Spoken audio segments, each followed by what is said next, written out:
है एवरीवन, हाय। तो आज के लेक्चर में हम लोग क्या देखेंगे कि लॉ ऑफ वेक्टर एडिशन क्या है। Law of vector addition start करने से पहले एक छोटा सा पिद्दी सा टॉपिक हम कर देते हैं। Components of a vector. Okay, components of A vector.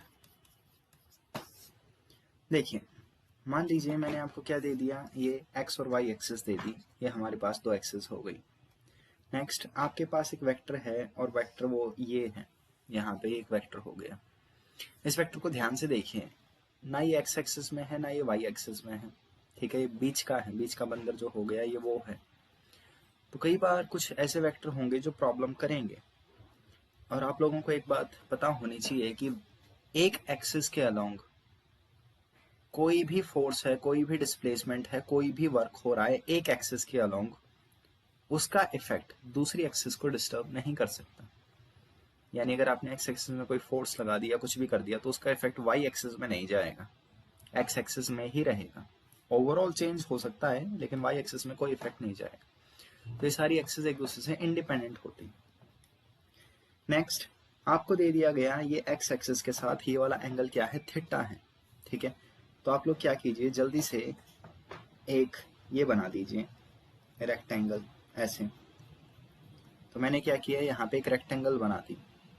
Next उसमें आप ये देखिए, मान लीजिए ये आपके पास जो भी वेक्टर था, इस वेक्टर की वैल्यू दे रखी थी कितनी, आर। तो क्या आप लोगों को यहाँ एक ट्राइंगल दिख रहा है? ठीक है, यहाँ पे ये वाला ट्राइंगल जिसमें एक वैल्यू है आर और ये एंगल है थीटा। अगर मैं इसमें नाम दूं तो परपेंडिकुलर और बेस ये हो जाएंगे। क्या आप बता सकते हैं base upon hypotenuse given triangle से, ठीक है, बी अपॉन आर, इसकी वैल्यू क्या होगी, कॉस थीटा होगी। वैसे ही P अपॉन आर इसकी वैल्यू साइन थीटा होगी। पंडित बद्री प्रसाद हर हर बोले, या ये भूखा प्यासा, वो समथिंग एक मेथड होता है तुम लोगों का याद रखने का, लेकिन काफ़ी प्रैक्टिस करोगे तो याद हो ही जाएगा। नेक्स्ट देख लीजिए, आपको जो मेथड पसंद हो, मुझे कोई प्रॉब्लम नहीं है। तो यहाँ से बेस की वैल्यू क्या हो जाएगी, आर कॉस थीटा, और परपेंडिकुलर की वैल्यू क्या हो जाएगी, आर साइन थीटा। तो यहाँ से हम कंपोनेंट कैसे ले लेते हैं, ये वाली जो वैल्यू है, this value, it will become r cos theta, and this value और that value, y वाली जो वैल्यू होगी ये बन जाएगी हमारे पास r sin theta। तो ये x और y की वैल्यूज होती हैं, जैसे भी आपको याद करना हो, मुझे कोई प्रॉब्लम नहीं है। इन शॉर्ट अगर इन सारी चीजों को हम देखें तो जिसके साथ थीटा है उस एक्सिस को कॉस वाला पार्ट मिल जाएगा, और जिसके साथ थीटा नहीं है उस एक्सिस को साइन वाला कंपोनेंट मिल जाएगा। ठीक, देखिए यहाँ पे मान लीजिए मेरे पास है 10 और ये एंगल 30 डिग्री।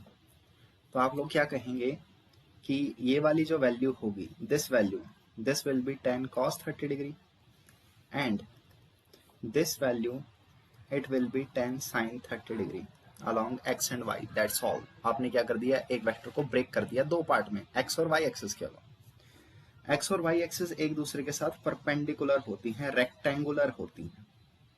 ठीक है, तो एक वेक्टर को आपने ये जो दो वैल्यूज में ब्रेक किया है, these values are called rectangular components. ठीक है, याद रख लेना। नेक्स्ट चलो अब देखते हैं कंपोनेंट लेना।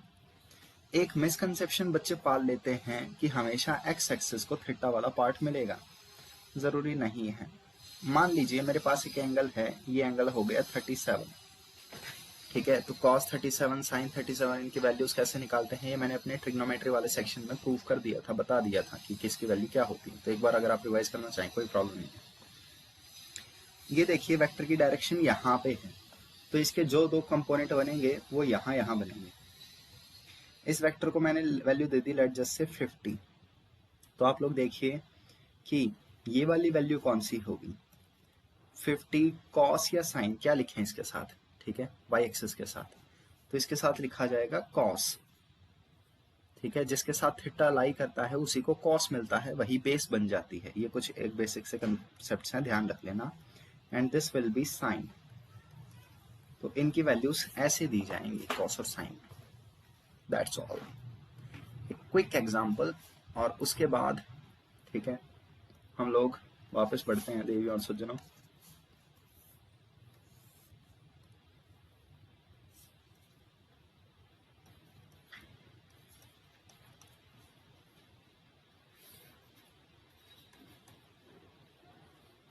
ये 90 है, 90 डिग्री नहीं, सॉरी।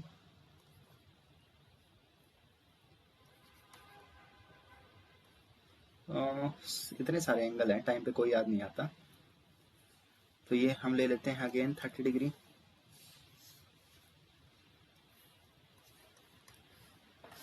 मान लीजिए मैंने आपको ये एंगल्स दे दिए and now I am saying कि फाइंड द वैल्यूज। इस लास्ट वाले की वैल्यू 50 ले लेते हैं। तो सबसे पहले इस ब्लैक वाले कबूतर को देखिए, इसको, ठीक है। तो इसके कंपोनेंट जो होंगे वो इसी की एक्सिस के साथ लगेंगे। थोड़ा सा मैं गैप दे रहा हूं ताकि आपको अच्छे से याद रहे। तो वो जो 30 वाला है, इसके cos 30 लगा दो और इसके sin 30 लगा दो। तो इसके हमने कंपोनेंट्स ले लिए।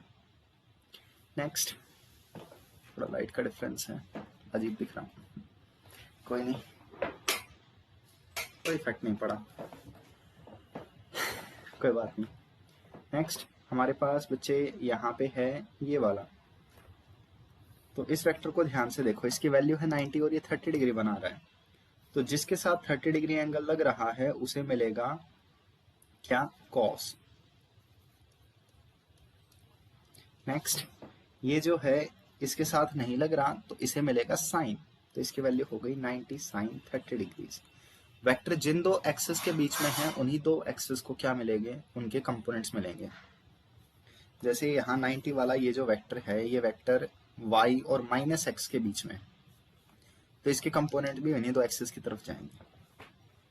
एंड बिडू इन दी एंड, ये हमारे पास 50 वाला है, तो 50 का ये कंपोनेंट गैस करो कितना होगा? 50 साइन या कोस? तो ये होगा 50 साइन और ये वाला होगा 50 कॉस, जैसे भी आपको याद करना।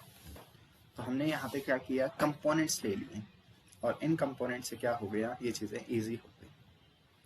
तो कोई ज्यादा मुश्किल नहीं है, ठीक है। थोड़ी बहुत प्रैक्टिस कीजिए, कंपोनेंट लेना बहुत इजी होता है। अब बिड़ू मान लो मैंने आपको क्या कर दिया? एक ट्राइंगल दे दिया, ठीक है। ये मैंने आपको एक ट्राइंगल दे दिया और इस ट्राइंगल में मैंने कह दिया हाइपोटेन्यूज है h और ये एंगल है थीटा। तो बताओ परपेंडिकुलर कितना होगा या बेस कितना होगा?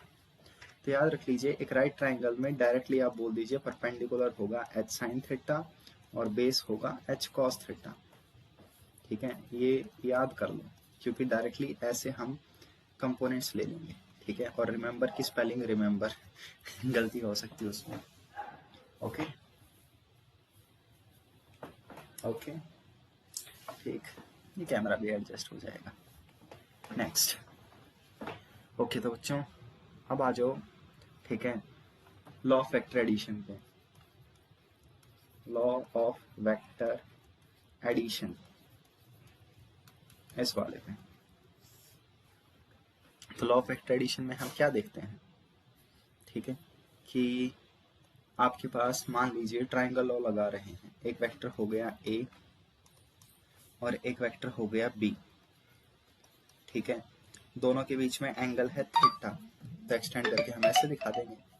And this side, this from starting to end A, this will be the resultant, ये हमारा रिजल्टेंट हो जाएगा। तो सबसे पहले हमें बताना है रिजल्टेंट की वैल्यू क्या है और फिर हमें बताना है रिजल्टेंट कितना एंगल बना रहा है, अल्फा क्या है। तो ए तो ठीक है, अगर मैं यहाँ पे एक्सिस मान लूँ, ठीक है, थोड़ी देर के लिए एक रैंडम अपनी तरफ से एक्सिस ड्रॉ कर लूँ, तो ए तो एक्स एक्सिस पे आ रहा है लेकिन बी नहीं आ रहा, ठीक है। बी धोखेबाज है, बी एक्स एक्सिस पे नहीं है। तो क्या करेंगे? बी को, बी के तोते उड़ा दीजिए, बी को काट दीजिए दो दो कंपोनेंट में। तो बी के दो कंपोनेंट्स ले लो, ठीक है। कैसे कैसे? यहाँ पे है हमारे पास बी, तो जरा जल्दी से एक थ्योरेटिकल ट्राइंगल बना लो अपनी तरफ से। बी का ये वाला कंपोनेंट हो जाएगा बी साइन थीटा और बी का ये वाला कंपोनेंट हो जाएगा बी कॉस थीटा। और आपको तो पता ही है कंपोनेंट जिन दो एक्सिस पे आता है वो एक्सिस आपस में परपेंडिकुलर होती है। तो इस फिगर को अगर मैं दोबारा बनाऊं तो अब देखिए, अब बेस में कितना वेक्टर है टोटल? एक तो ए था ही और आगे से कौन आ गया? बी कॉस थीटा आ गया। परपेंडिकुलर में कौन है? परपेंडिकुलर में हमारे पास बी साइन थीटा आ गया। बी के तो मैंने क्या किया, कंपोनेंट ले लिए, तो बी वेक्टर को तो दिखाने की जरूरत ही नहीं है। ठीक है, ये जो बी है मैंने इसके कंपोनेंट ले लिए, तो अब इसे हटा दो, इसका कोई रोल नहीं है यहाँ पे। And from initial to beginning this is R. ये हमारे पास क्या हो गया? रिजल्टेंट हो गया। नेक्स्ट विडो, कुछ दिख रहा है यहाँ पे? पाइथागोरस थ्योरम वगैरह या पाइथागोरस ट्रायंगल, ठीक है, थ्योरम जो भी कहना चाहो, तो उसके अकॉर्डिंग क्या हो गया? आर जो है हमारा रिजल्टेंट जो है वो हाइपोटेन्यूज हो गया इस ट्रायंगल की। तो hypotenuse square is equal to perpendicular square plus base square, ये हमारे पास बनेगा। नेक्स्ट, इसे आप लिख दीजिए B square sine square theta plus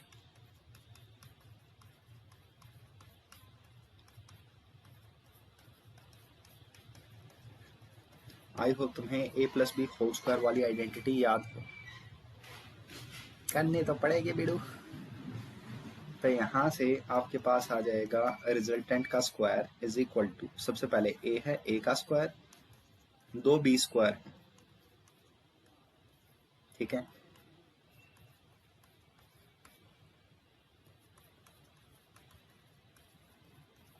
ये हमारे पास दो है, तो दोनों को कंबाइन कीजिए।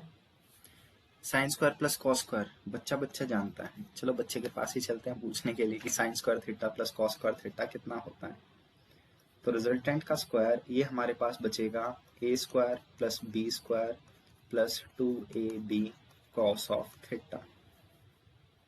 दैट्स ऑल, दैट्स ऑल, ठीक है। या फिर आप ये कह सकते हैं कि रिजल्टेंट का जो मैग्नीट्यूड है वो बचेगा a square plus B square plus 2ab cos of theta. Resultant की वैल्यू पॉजिटिव ही आनी चाहिए because it is a magnitude, तो प्लस माइनस लगाने की जरूरत नहीं है। यहाँ पे जो फॉर्मूला लिखा है यही फॉर्मूला इंपॉर्टेंट है। तो ये हमारे पास रिजल्टेंट का फॉर्मूला है। इसका मतलब क्या हुआ? देखिए, मान लीजिए आपके पास, ठीक है, क्या हो गया, एक गाड़ी हो गई, ठीक, ये गाड़ी हो गई, तो आपने क्या किया, इस गाड़ी के ऊपर फोर्स लगा दी। एक फोर्स तो यहाँ लगा दी सामने 100 न्यूटन, और एक फोर्स आपने यहाँ लगा दी, ठीक है, किसी और बंदे ने लगा दी। कैसे लगा दी पॉसिबल नहीं है, मुझे पता है काफी सारे रीजंस की वजह से प्रैक्टिकली, बट मान लीजिए एक पर्सन ने यहाँ फोर्स लगा दी 50 न्यूटन की, और दोनों के बीच में, फोर्सेस के बीच में एंगल हो गया 30 डिग्री। Now you have to find, आपको फाइंड आउट करना है क्या, कि रिजल्टेंट फोर्स किस डायरेक्शन में, ठीक है। ये जो 100 और 50 न्यूटन की फोर्सेस लग रही हैं, इनका नेट कितना बनेगा इन दोनों फोर्सेस का। तो मैं ये नहीं कह सकता कि नेट फोर्स होगी 100 प्लस 50, नहीं, because force is a vector quantity and vector quantities follow law of vector addition, ठीक है। तो R is equal to square root A square plus B square plus 2ab cos theta.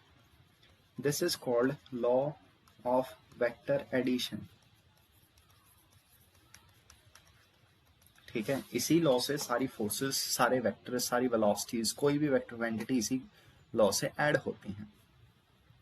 तो जरूरी है कि जब भी आप क्वेश्चन सॉल्व करें हमेशा इसी फॉर्मूले को यूज करें।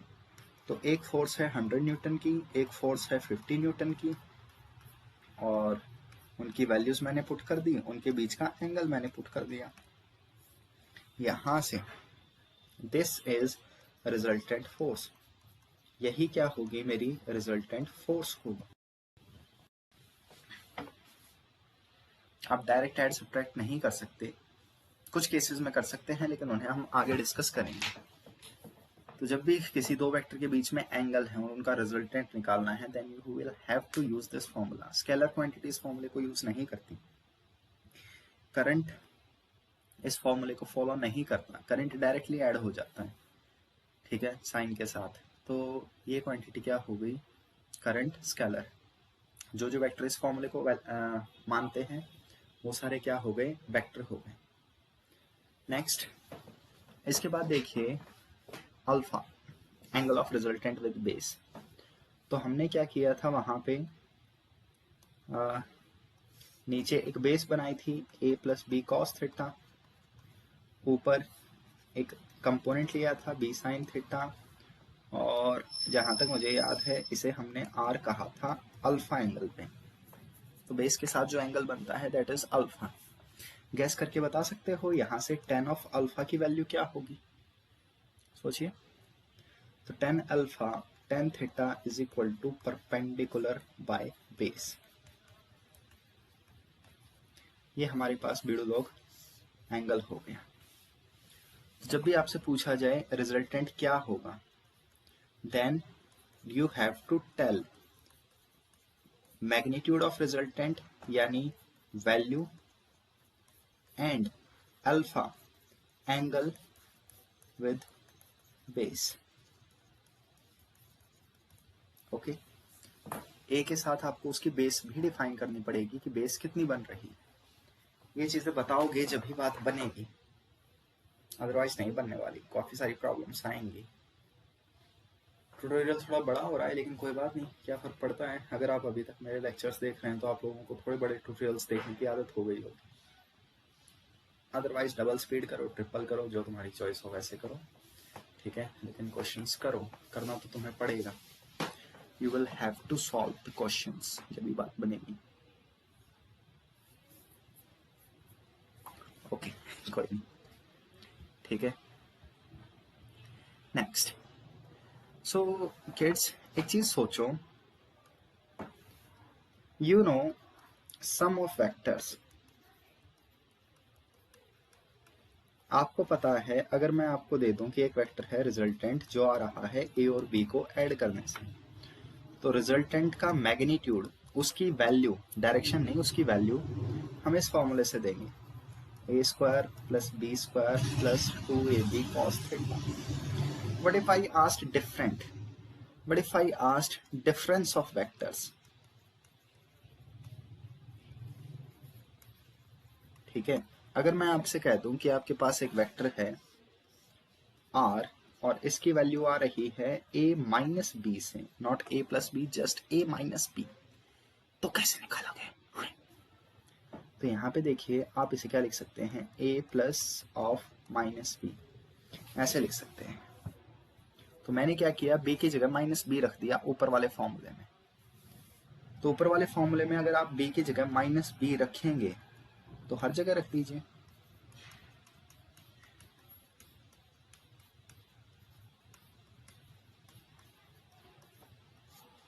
ठीक है। तो यहां से जब आप वैल्यू सॉल्व करेंगे तो रिजल्टेंट की वैल्यू आएगी a square plus B square minus 2ab cos of theta, इसका स्क्वायर रूट। हाँ नहीं, ठीक है, ऐसे वैल्यूज आती हैं, देख लेना कौन सी वैल्यू कब आएगी। तो ये तो हमने हल्के हल्के डिस्कशंस किए हैं, अब चलो इन्हें और समझने की कोशिश करते हैं। एक क्वेश्चन काफी कॉमन है, तुम्हें जिंदगी में हर जगह मिल जाएगा। क्वेश्चन क्या है, the sum of two vectors is equal to their difference. दो वेक्टर का जितना सम आ रहा है उतना ही क्या है, उनका डिफरेंस है। a plus B and a minus B are equal, find angle between a and b। तो ये काफी कॉमन क्वेश्चन है कि सम जितना है उतना ही डिफरेंस है, तो a और b के बीच में क्या पॉसिबल एंगल हो सकता है। तो हो सकता है आपने अगर ये क्वेश्चन कई बार सॉल्व किया है तो आपका आंसर रट जाए, अदरवाइज यहाँ देखिए, तो मैंने दोनों फॉर्मूले लिखवा रखे हैं, ठीक है, सम का भी और डिफरेंस का भी। तो यहाँ पे आप देखिए जब आप दोनों फॉर्मूले रखेंगे तो कुछ ऐसे होगा,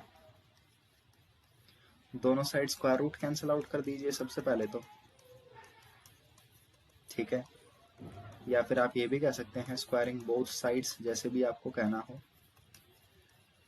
मैंने एक चीज़ नोटिस की है, कई बार मैं जल्दी जल्दी में करते हुए कुछ टर्म्स मिस कर जाता हूँ, ठीक है, तुम लोग थोड़ा ज़्यादा ध्यान से देख लेना ध्यान से। तो अब हमारे पास हो गया 2ab cos of theta is equal to minus 2ab cos of theta. Please ऐसा मत करना इसको यहाँ से काट दी नहीं करते ऐसा, सबको एक साइड लेके आते हैं, ठीक, वरना 1 is equal to minus 1 prove कर दोगे तुम लोग। तो 4ab cos of theta is equal to 0, ये हमारे पास बन जाएगा। नेक्स्ट, ये वाली टर्म तो 0 हो नहीं सकती 4ab cos थीटा वाली, क्यों? क्योंकि वेक्टर के मैग्नीट्यूड है, ये क्वेश्चन में गिवन है एक तरह से। तो cos थीटा क्या होना चाहिए? It should be 0। तो cos थीटा अगर 0 है तो theta should be 90 degrees. In the and अगर वापस कहूं तो दो वेक्टर के बीच में अगर एंगल 90 डिग्री है तो उनका सम और उनका डिफरेंस सेम आएगा, इट विल बी सेम, काफी हद तक ये सेम होगा दोनों साइड से। तो काफी एक इंपॉर्टेंट अच्छा पॉइंट है, याद कर लीजिए, ठीक। और भी हम काफी सारे फॉर्मूले वगैरह यहाँ पढ़ेंगे, लगे रहो, ओके। मत सोचना इतनी जल्दी लड़ाई पूरी हो गई।